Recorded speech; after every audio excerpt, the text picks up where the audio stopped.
খুবই শোক সংবাদ যে জনপ্রিয় ব্যান্ড তারকা এবং সঙ্গীত শিল্পী শাফিন আহমেদ মারা গেছেন। সকালে যুক্তরাষ্ট্রের ভার্জিনিয়া একটি হাসপাতালে মারা যান তিনি। হৃদরোগে আক্রান্ত হয়ে হাসপাতালে চিকিৎসাধীন ছিলেন এই শিল্পী। শাফিন আহমেদ 1961 সালে 14 ফেব্রুয়ারি জন্মগ্রহণ করেন। মাইলস ব্যান্ডের অন্যতম একজন সদস্য ছিলেন তিনি।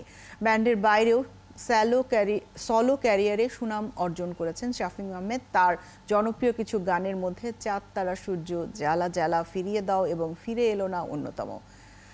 শাফিন আহমেদের মা সঙ্গীত শিল্পী ফিরোজা বেগম এবং বাবা সুরকার কমল দাশগুপ্ত।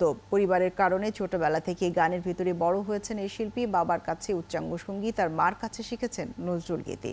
পরে বড় ভাই হামিন আহমেদ সহ গড়ে তোলেন ব্যান্ড দল মাইলস। আজকের ৭১ সকাল তার প্রতি শ্রদ্ধা জানাতে চাই, তার আত্মার মাগফিরাত কামনা করতে চাই।